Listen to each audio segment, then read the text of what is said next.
تفسیر کرنا ہر ایک عام آدمی کا کام نہیں ہے، ہر ایک عام آدمی کا کام نہیں ہے، ہر ایک بندہ جانتا ہے۔ جیسے دوسرے علوم ہیں، ہمارے میڈیکل سائنس ہے، قانون سازی ہے، آپ کی عدلیہ ہے، آپ کی فوج ہے، تعلیمی نظام ہے، ہر ایک کے لیے اسپیشلائز جو لوگ ہوتے ہیں، تعلیم حاصل کرتے ہیں، پھر اس کے اندر اپنا وقت گزارتے ہیں، اس وقت گزارنے کے بعد اس کے لیے وہ ایک اتھارٹی ہوتے ہیں، وہ ایک یعنی کہ رہنما ہوتے ہیں، وہ ہمارے لیے گائیڈنس کا ذریعہ ہوتے ہیں کہ ہم ان سے جا کر، آپ دیکھیں میڈیکل کی فیلڈ کو صرف دیکھ لیں، اسپیشلائزیشن ہے تو دل کا الگ ہے، گردے جگر میدے کا الگ ڈاکٹر ہے، ENT اسپیشلسٹ الگ ہے، آپ اسی کے پاس جاتے ہیں اور اس کے پاس جا کے اپنا علاج کراتے ہیں، کہیں نہیں دوسرے علوم ہیں۔ تو آپ جب قرآن کی تفسیر جاننا چاہیں گے تو آپ ایک مفسر سے پوچھیں گے، آپ حدیث کے معلوم کرنا چاہیں گے تو آپ محدثین کے پاس جائیں گے۔ تو یہ اصول آپ کے سامنے رکھنے کا مقصد یہ جان لیجئے، یہ نہیں ہے کہ میں آپ کو یہ بتا دوں،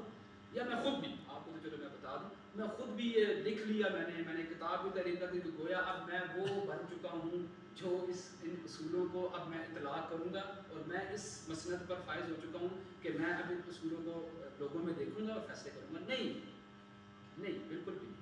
صرف یہ کہ ہم اتنا جان لیں کہ اس کے لیے کچھ اصول اور قواعد ہوتے ہیں، اور کرنے والے اور ان کی طرف بھی ہم اشارہ کریں گے کون، ٹھیک ہے۔ مثال کے طور پر ایک بندہ قانون کی کتابیں پڑھ کر اور کالا کوٹ پہن کر جا کے تو دکھائی عدالتوں میں کہ میں جا کے ایک مقدمہ لڑنے لگا، تو اس کے ساتھ جو کریں گے جانتے ہیں۔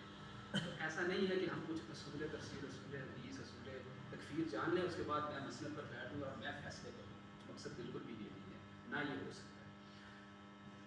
تو ایک نقطہ آپ جان لیجیے جو میں نے عرض کیا کہ لازمی ہے، بالکل ایسا ہو سکتا ہے، ہم اس کے انکار نہیں کر رہے ہیں کہ ایمان کلمہ پڑھ لینے کے بعد کوئی کافر ہو ہی نہیں سکتا، بالکل ہم اس چیز کا انکار نہیں کر سکتے ہیں۔ ہو سکتا ہے اللہ رب العزت ہمارے ایمانوں کو محفوظ فرمائے، اللہ رب العزت قیامت مرنے تک ہمیں اسلام کے اوپر قائم رکھے، ہمارے ایمان کے اوپر سمجھ کے ساتھ اس کے اوپر قائم رکھے، رسول اللہ صلی اللہ علیہ وسلم کی سنتوں کے اوپر صحابہ کرام کے طریقے کے مطابق قائم رکھے۔ لیکن عرض کرنے کا مقصد یہ ہے کہ، اور یہی سب سے بہترین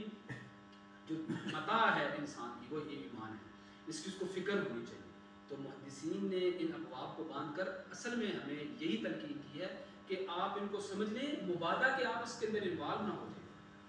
آپ دیکھیں اللہ رب العزت کا ہمارے اوپر کتنا احسان ہے۔ رسول اللہ صلی اللہ علیہ وسلم کے سامنے ان کی اپنی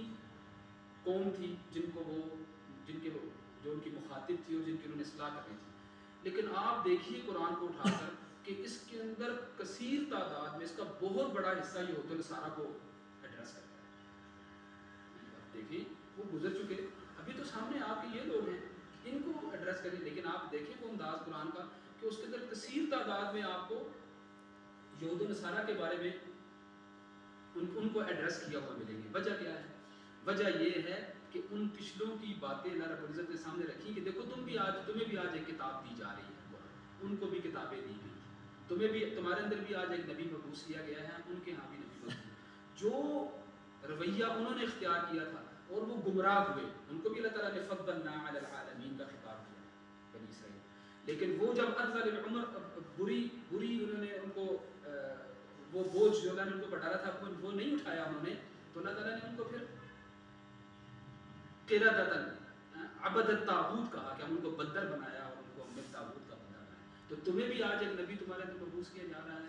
تمہارے لیے بھی آج ایک کتاب نازل کی جا رہی ہے، تو تم نے ان رویوں سے اپنے آپ کو بچا کر رکھنا ہے۔ تو یہ جو چیزیں ہمارے اندر بیان کی جاتی ہیں وہ اسی لیے کی جاتی ہیں کہ ہم نے اپنے آپ کو ان رویوں سے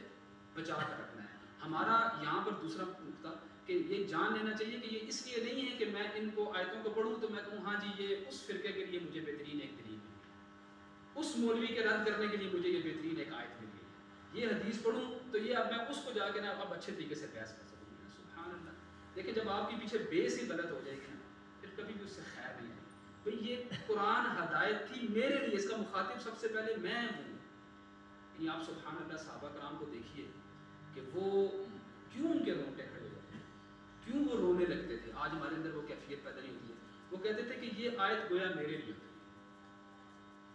یہ اس کا مخاطب میں ہوں۔ وہ پوری رات ایک آیت کے اوپر رو رو کر گزار دیتے تھے۔ وجہ کیا تھی؟ وہ اس کو اپنا مخاطب سمجھتے تھے، اگرچہ وہ کسی پچھلی قوم کے بارے میں بات کی جا رہی ہے۔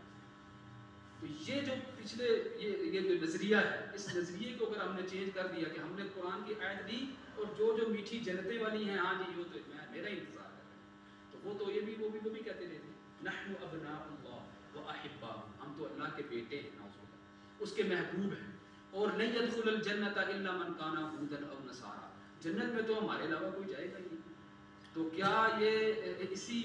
تمناؤں اور انہی خواہشوں پر اگر فیصلے ہونے ہوتے تو پھر وہ کون سے کوئی برے لوگ تھے؟ اللہ تعالیٰ نے واضح کر دیا لیس بامانیکم ولا امانی اہل الکتاب، نہ تمہاری خواہشوں پر فیصلے ہوں گے صحابہ کرام جانیں دینے والے، قربانیاں دینے والے، گھر بار چھوڑنے والے، اپنی جانیں عملاً قربان کی، اللہ نے ان کو مخاطب کیا لیس بامانیکم، تمہاری خواہشوں پر